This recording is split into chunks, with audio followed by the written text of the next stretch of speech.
मित्रों, मेरा नाम रहमान है और मैं उत्तर प्रदेश का रहने वाला हूँ।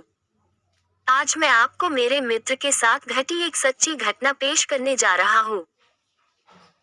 मेरे मित्र का नाम वसीम है और हम बचपन से ही बहुत अच्छे दोस्त हैं और हमारी हर एक बात एक दूसरे से शेयर करते हैं।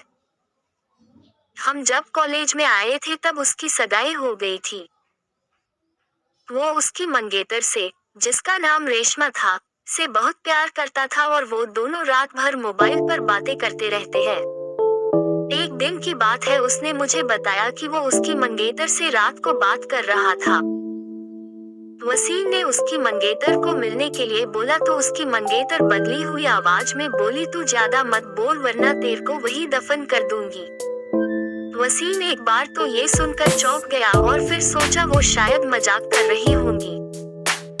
फिर वसीम भी उसको मजाक में बोला, क्या कर लेगी तू मेरा, देखते हैं। तो वो फिर बोली, आज रात देख तेरे साथ क्या होता है। ये कहकर उसने मोबाइल रख दिया।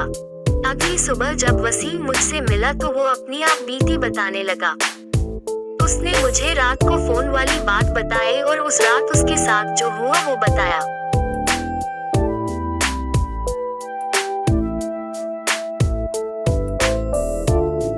उसने बताया कि रात को 2-3 बजे के आसपास अचानक उसकी नींद खुली और उसके सामने एक सफेद लंबी दाढ़ी वाला आदमी बैठा था। वो बोलने लगा, ले आ गया मैं, अब देख तेरे साथ क्या होता है। उसने वसीम के गले को पकड़ लिया। ऊपर मेरी सांसें रुक गई। वसीम ने उसी वक्त अल्लाह का नाम लेते हुए नमाज पढ़ना शुरू कर दिया और वो उसके सामने से गायब हो गया। मुझे उसकी बात सुनकर बड़ा अचंभा हुआ कि ऐसे कैसे हो सकता है। उसके अगले दिन वसीम ने फिर अपनी मंगेतर से मोबाइल पर बात की और बोला, कल रात तुम मुझे क्या अनाप शनाप बोल रही थी। उसकी मंगेतर ने कहा, ऐसा कैसे हो सकता है जबकि कल तो मैंने फोन ही नहीं किया था। ये सुनकर वसीम के रोंगटे खड़े हो गए और उसने तुरंत फोन काट दिया। उसी वक्त वसीम ने मुझे फोन किया कि उसकी मंगेतर की तबीयत खराब है और कल उसके घर पर चलना है। अगले दिन हम दोनों तैयार होकर वसीम की मंगेतर के घर गए। वहाँ हमने दरवाजा खटखटाया तो उसकी मंगेतर सामने खड़ी थी और बदली हुई आदमी की आवाज में बोली, तू फिर आ गया ना।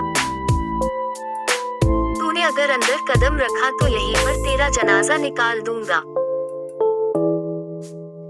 वसीम बोला कि ये क्या बोल रही है तू। वसीम आगे था और जैसे ही उसने घर में कदम रखा उसकी मंगेतर ने दीवार पर टंगी तस्वीर उतारकर वसीम के सर पर दे मारी। उसके सर से खून बहने लग गया। वसीम के ससुर और सालों ने उसकी मंगेतर को पकड़कर बिठाया। फिर उसके सालों ने वसीम के सर पर पट्टी बांधी। रेशमा के दादाजी ने बताया कि रेशमा को जिन का साया लग गया है।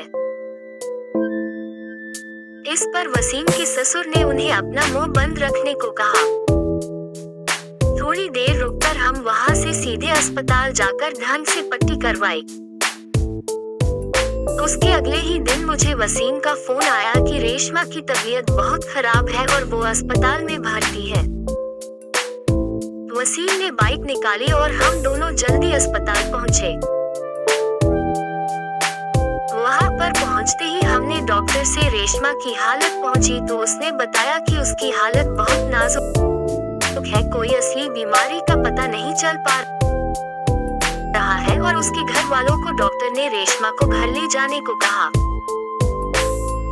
सभी हैरान थे कि ऐसी क्या बीमारी है जिसका इलाज डॉक्टर के पास भी नहीं है। फिर उसके घर वाले रेशमा को घर ले आए। रेशमा ने वसीम को बुलाया और कहा कि मैं अब ज्यादा दिन जिंदा नहीं रह पाऊंगी और तुम किसी अच्छी लड़की से शादी कर लेना। ये सुनकर वसीम की आंखों में आंसू आ गए और बोलने लगा कि मैं तुम्हें मरने नहीं दूंगा। फिर रेशमा के दादाजी ने उसको पास ही के पीर बाबा के पास ले जाने को कहा।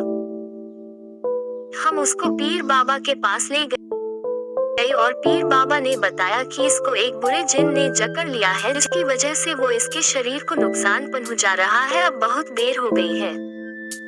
पीर बाबा ने बताया कि इसका एक ही इलाज है, यहाँ से 80 किलोमीटर दूर एक दरगाह है, वहाँ इसका इलाज हो सकता है। और बाबा ने बताया कि इसके साथ वही इंसान जाएगा जिसे वो सबसे ज्यादा चाहती है। वसीम ने कहा कि मैं चला जाऊंगा, मुझे बाइक भी चलाने आती है। रात के 3 बजे वसीम और रेशमा दोनों बाइक पर निकल पड़े, लेकिन आधे घंटे बाद किसी का फोन आया कि वसीम और रेशमा दोनों एक्सीडेंट में मारे गए। ये सुनकर मेरा रो रो कर बुरा हाल हो गया। मेरा सबसे करीबी दोस्त अब इस दुनिया में नहीं रहा।